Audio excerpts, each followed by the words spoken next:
Une chanson, si vous voulez, il y a beaucoup de chanteurs l'ont dit, hein, tous les grands de la chanson française, les Brassens, les Brel, vous ont dit qu'une chanson, c'est qu'en 3 minutes, il faut arriver à raconter une histoire qui tienne debout.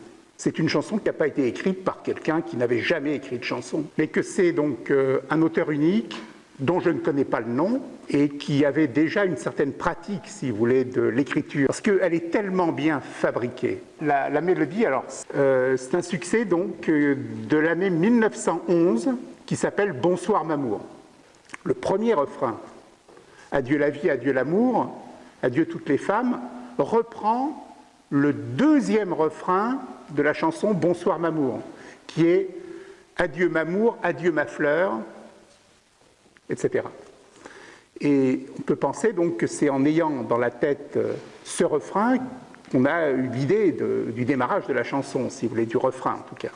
Adieu la vie, adieu l'amour, adieu toutes les femmes. La plus ancienne version de la chanson que l'on connaît aujourd'hui sous le nom de chanson de Craonne, elle remonte à septembre 1915. Elle s'appelle « Sur le plateau », à ceci près qu'elle est localisée non pas à Crannes, mais à Lorette, c'est-à-dire un champ de bataille de l'Artois, dans le nord de la France, hein, où il y a eu des batailles très importantes, en particulier en 1915.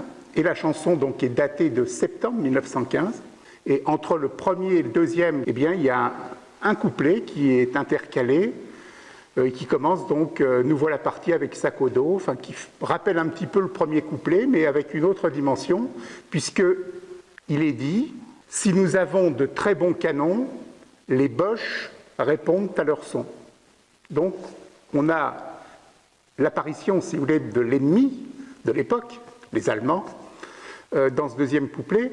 Et puis, il y a une dernière différence, qu'on retrouve également dans toutes les autres versions de cette époque, de 14-18, version manuscrite ou imprimée, c'est le refrain « Adieu la vie, adieu l'amour, adieu toutes les femmes, c'est bien fini, c'est pour toujours de cette guerre infâme ».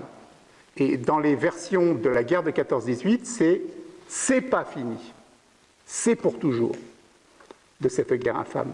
Comme si on voulait insister, si vous voulez, sur le fait que la guerre est vraiment interminable, qu'on n'en verra jamais le bout. C'est pas fini, on n'en sortira jamais. Alors que vous avez appris, c'est bien fini, pour dire on n'en veut plus de cette guerre. Quand au bout du jour, le repos terminé, on va prendre les tranchées.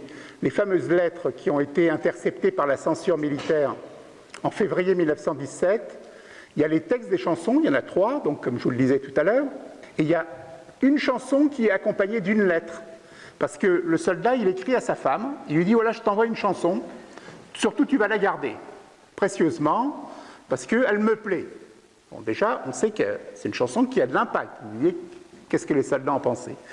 Il dit aussi « Elle est nouvelle. » Bon, elle n'est pas vraiment nouvelle en février 1917, si elle remonte vraiment fin 1915. Et puis, deuxième chose, il dit « Elle est réelle. » Elle est réelle.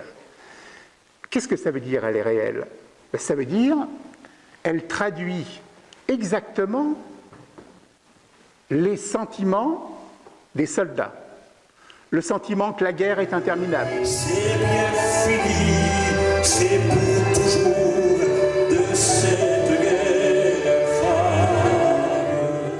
Le sentiment qu'il y a des injustices, que c'est toujours les mêmes qui se font tuer. Il y en a qui qu'on ne voit pas dans les tranchées.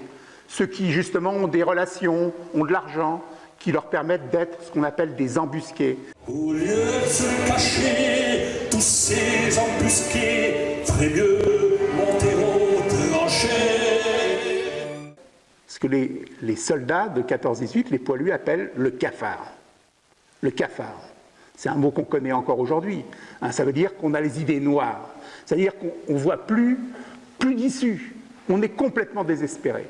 Tous les camarades sont enterrés là pour défendre le bien de ces messieurs-là. Et bien contre le cafard, finalement, un antidote, un contrepoison, c'est la chanson de Craonne. C'est dire, eh ben, on va dire ce qu'on a sur le cœur, et puis on va essayer de trouver les responsables. Ceux qui nous ont envoyés là, et puis ceux qui n'y sont pas, et qui devraient être là à notre place. Ce sont les embusqués.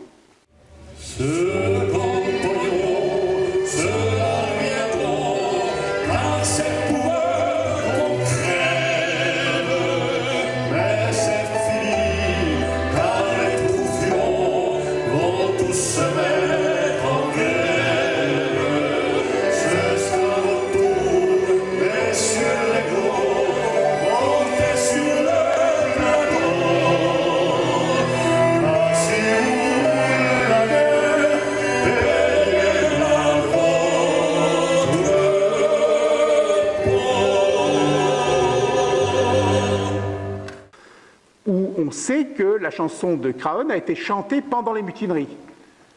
Mais elle n'est pas, en tout cas, l'hymne officiel des mutins, si vous voulez, repris par tout le monde en chœur, etc. Non, la chanson qui est chantée dans ces mouvements, soit sur le front, enfin, ou à l'arrière du front des mutineries, soit des grèves de l'arrière, c'est l'Internationale. La première fois où on a C'est à Craonne sur le plateau, dans une version, c'est le 10 avril 1917, et la chanson s'appelle « Les sacrifiés ». C'est normal, puisque à la fin du refrain, vous avez « C'est nous les condamnés, nous sommes les sacrifiés ».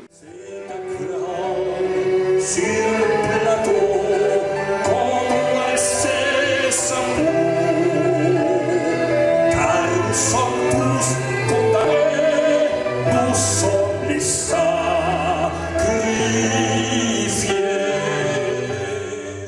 Alors, pendant la guerre, elle n'a pas été interdite. Si elle avait été interdite, elle ne se serait pas diffusée de cette façon, si vous voulez. On ne va jamais trouver, pendant la guerre, chanson de Craonne. Jamais, hein, pour l'instant en tout cas, je ne l'ai pas trouvé. C'est seulement donc dans les années 1930 que l'on va l'appeler la chanson de Craonne uniquement. Tous les autres titres vont disparaître et vont être oubliés. Je pense qu'une chanson comme ça, qui est née pendant la guerre, elle montre la capacité de résistance de l'espèce humaine. C'est pour ça aussi que cette chanson, elle est de la guerre de 14-18 sans doute, mais elle dépasse largement la guerre de 14-18. Elle est de toutes les guerres et elle est finalement de toute l'histoire de l'humanité.